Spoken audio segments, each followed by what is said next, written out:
Breakfast po tayo, no? Ano to? Ano ba to? Tocino. Sarap po. Ito, tocino ulam ko eh.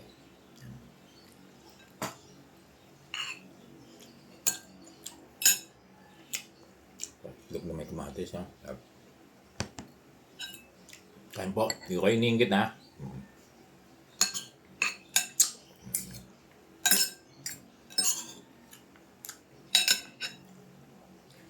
Yung iba kasi, ginaganahan daw pag nakikita akong kumakain. Hindi ako nagkamay, no? Yan. Kaya masarap sana magkamay. Yan. At ito, palabok. Yan. Sarap. Sarap luto misis ko eh. Yan. Palabok. Sarap, no? Palabok ko. Sarap yung lasa, no? Sarap. Talagang sarap. The best palabok ever.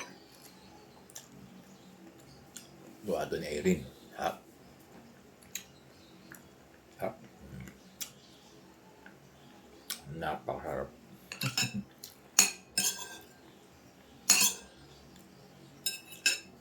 Pinag-usapan natin land bank. Alam mo, tingin ko maganda ito para sa mga garnish. Diba? Kasi dito sa offer ng land bank, diba may makukuha kayo na monthly na 5,000. Kesa sa ngayon, diba? Wala kayong nakukuha dahil garnish kayo. Ngayon ang tanong, baka magalit si Erin na tumatapon sa floor. Ngayon ang tanong, paano mangyayari na magkakaroon kayo ng 5,000 monthly? Diba? Kayo na sumagot. A, iba-buy out yung accredited, halimbawa, Isos Bank, PLI. B, i-refinance yung plaintiff na pinagkautangan mo na hindi accredited ng land bank or hindi accredited ng DepEd. Halimbawa, yung pahirap co-op. Ang tingin nyo, nagagawin ng land bank, A or B? Di ba? Habang umunguya ako, pag-isipan nyo, dear teachers. Ngayon, ito pa pangalawang tanong. Magpapautang ba yung land bank sa mga hindi garnish pero baon sa utang? Ako na nakasagot. Posible. Posible din. No? Kaya lang, tingin ko priority. Huwag magagalit, ha? Kasi binanggit naman ng DepEd eh. Doon sa kanilang post, mga garnish, diba? Garnish ang binanggit eh. Yun ang priority. Diba? Nasagot ko ba yung tanong? Hindi. Balik tayo dun sa tanong ng garnish. Halimbawa, priority yung garnish. A or B lang, no? O, pwede natin lagyan ng C. Sino ang i-refinance? Kasi dapat meron silang i-refinance eh, para ma-relief ka eh. Hindi po pwedeng wala silang i-refinance o buy out. Kasi walang papasok. Hindi po pwede yung palunin ko na ng 10 years na hindi mo na buy out yung Mahirap Co-op tsaka yung PLI na accredited. Kasi walang papasok. Walang mahihita yung land bank. Dapat meron sila, kaya kanila pinapautang para may pumasok din sila na bayad mo. Naggit ba ako? O sige. Tingnan nyo anong gagawin, anong i-execute ng land bank. Ano ang gagawin nilang program sa loan? A, iba-buy out yung PLI na accredited. B, i-refinance yung utang mo doon sa plaintiff na hindi accredited ng DepEd. B na sa Pahirap Co-op. Or C,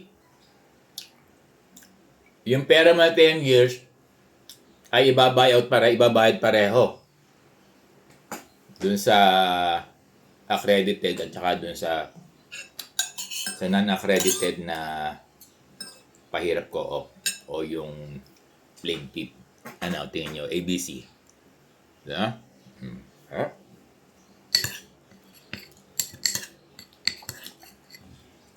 Napakasarap talaga. Sa, sarap talaga. Lalo ito, ay, napakasarap talaga. Palabok, mga lasing palabok na. Ayan, no? Napakasarap. Kaya sa Erin, hindi kami nag-ano yan. Hindi nagbebenta. Ano lang to, gusto niya magluto for family lang. Tapos, pag may mga principal, may mga bisita ako sa ano yun, gustong-gusto niya, lulutuan. May mga bisita ko sa high school, mga principal, yan. Yun ang sabi, habang pwede bang makabili sa inyo? Yun ang, oo. Kasi, comorbid na ni Sairin. Hindi na niya kaya. Minsan, napipilit lang siya na magtinda. Pipilitin mo ba?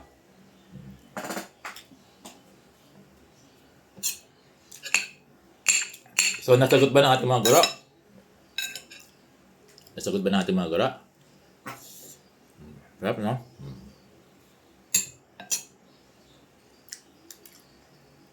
The teachers, sana panoorin nyo ako dito sa YouTube. Kasi sa YouTube lang yung pwedeng mahaba eh. Nakapag-discussion tayo. Sa Facebook kasi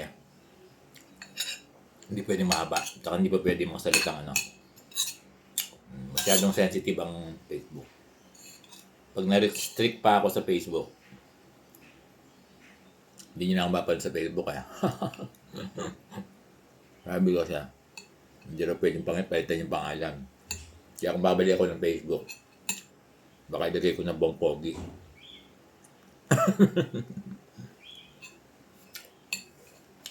So, dear teachers, may sagot na kayo? ABC? Anyway naman, palagi naman tayo may struggle. Diba? Bukas, tatanong ako sa manager ng Land Bank dito sa amin. Sa Martes, Bangko Sentral of the Philippines ako. BSP. Ha? Hindi ko kayo ningingit ha. Alam ko, mas masarap pa dito yung kinakain nyo. Lalo sa province, ako, napakasarap dyan. Sa province, pumunta ako ng Nueva Ecija. Yung bulaklak ng katuray, sarap. Wala dito yan eh, bera. No? Tapos yung bunga ng, ano ba yan? Ano ba sinabi ko? Nakalimutan ang sinabi ko. Yung ano ba yan? Yung mahaba. Kinakain ko. Nakalimutan ko na tuloy. Nakalimutan ko na. Kinain ko sa Nueva Ecija.